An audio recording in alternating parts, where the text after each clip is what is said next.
put it in slightly different pictures. We have a picture of the Big Bang with the spots, which are actually spots in the cosmic microwave radiation that's left over. Those are the spots where they tell us that some parts were more dense than others. We say, well, this is our calculation. Our computer says we think that small objects, much smaller than a galaxy, formed first out of that primordial material, and that they flowed together. This is try to illustrate streams flowing together like they do on the hillside to make a river. So little things come together to make big things. We actually have a near neighbor galaxy which has done this. This is the Andromeda Nebula with its two little things falling in at the moment. Our own Milky Way galaxy has two little things falling in at the moment called the Magellanic Clouds, and they're beautiful, but we don't see them from here because we don't live south of the equator. So anyway, this is a pretty good story, but is it true? So we would surely like to know. So this is I should say, where did the name Horrendous Space Kablooey come from? Calvin and Hobbes' cartoon strip. There was a cartoon that Sky and Telescope magazine, a contest that Sky and Telescope magazine held. They said they don't like the name Big Bang. Who's got a better name? Well, I like this name. The reason that I like it, it suggests that it's not a firecracker going off, but actually something tremendously important about all of space. So our story seems to be that all of space is expanding and not just stuff flying out from a firecracker. This is a bit puzzling, but of course the mathematicians and the physicists have their equations to describe this, and we think it makes perfect sense. So what else? Well, then we know its age now, very precisely, within 1%. We say all the antimatter disappeared very quickly. We say the first helium nuclei formed when the universe was about 3 minutes old. The neutrons found the protons and made the nuclei. So that's the end of the nuclear reactions in the Big Bang. That's why when you look around and you see yourself, you say, well, that didn't happen in the Big Bang. We are recycled. Then 389,000 years later, more or less, the electrons found the atomic nuclei, and suddenly the first atoms were formed. An atom is a nucleus with electrons. And the air that we're looking at is atoms and molecules, and it's transparent. We can see through it. The material that was there before we call a plasma, and it was opaque. So this is the moment when the universe suddenly becomes transparent for all the heat radiation that was there in the Big Bang, and so it's let loose to fly until it reaches our instrument, or whatever else it's going to do. So we see the universe as it is at this moment, when suddenly all the atoms form and the universe becomes transparent. So that's what makes it possible for us to see back all the way almost to the Big Bang. Not quite all the way, but close.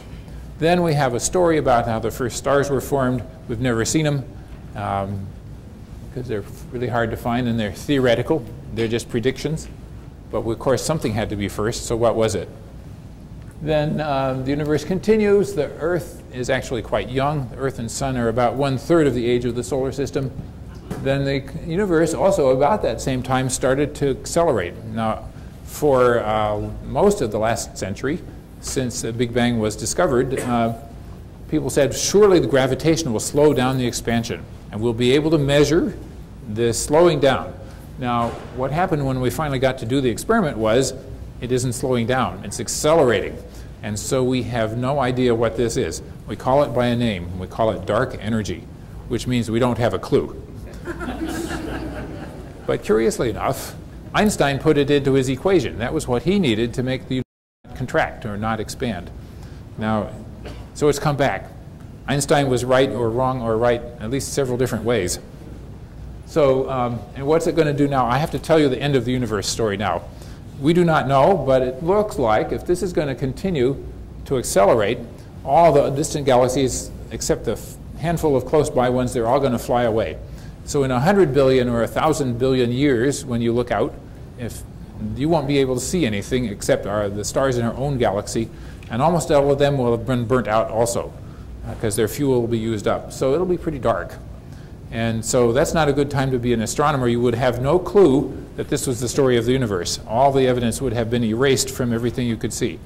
So this is good. This is now. And so we can tell this story. So we better write it down. So now I wanted to illustrate a few really wild things about our Earth, because though I'm not an Earth scientist, I think the astronomers have something to tell you about the Earth. We think that the moon, for instance, was formed in a gigantic collision. When the solar system was about maybe 90 million years old, an object, the people have called it Theia, which I guess is obviously a Greek name of somebody. Anyway, we think this object, perhaps the size of Mars, collided rather violently with the Earth, and the debris separated into two parts, the Earth that we have now and the moon. And so this is the violent theory of the origin of this Earth and moon. Seems to match the data pretty well. Obviously, we do not know, we weren't there, but there is evidence to support this story. Then I also have a film or movie to show you to illustrate that the solar system might not always have been in the order that it's in now. You know, we've got the three little inner planets, then we got the, I can count, 4 little planets in the middle, then 4 really big planets, and then what we call dwarf planets outside. So we think, and Isaac Newton thought, that this must certainly be stable. It must have always been like this. But it ain't necessarily so. And so it may be that this happened. Here's a movie of little green rocks. Those are asteroids and debris left from the beginning. And these are the orbits of the 4 giant planets here.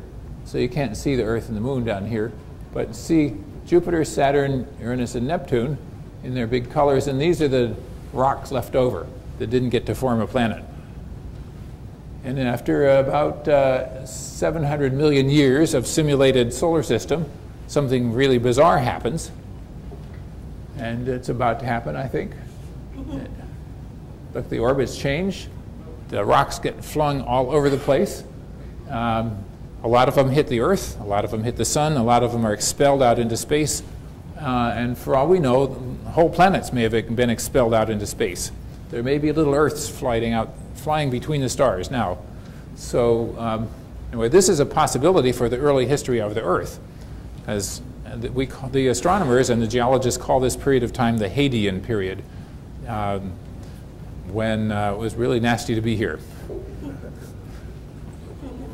So on the other hand, curiously enough, when that was over, we now have evidence that there are fossils of life that occurred just after that. So maybe life was already here, or maybe it formed immediately after the end of this Hadean period. But what a story. And this is not necessarily true, but it might have happened. This is what you get if you try to simulate the solar system in a computer. So I also like to remind people that although the Earth feels very solid, it is much less solid than people thought. When I was in grade school, my elementary teacher said, "Don't you see that the continents would all fit together if you slid them around just so? And South America and South Africa would fit together like this." And she said, anyone can see this, but the scientists say it isn't so. They didn't. So it took a little while before the proof could be made that we could actually see that the diamond formations in South America matched the ones in South Africa, and they matched the ones in India. They were together at one time. That New England matches Old England. They were pretty close together at one time too. Well, so things have been moving around like crazy, and the geologists have been very good at figuring this out, and I just put it here because I think it's completely fascinating and not because I know how it really works. But just to put ourselves in history, the Atlantic Ocean is maybe 100 million years old. In other words, it's really young compared to the Earth. And cosmologists think on a long time scale. Not to go into detail, but I also like to say we're quite concerned about climate change these days, and we know that interesting things are happening. We argue a lot about who did it. Well, we have to admit that there are enormous forces at work over extremely long periods of time. It's possible, for instance, that the entire Earth was frozen solid, that to the bottom of the ocean it may have been frozen solid.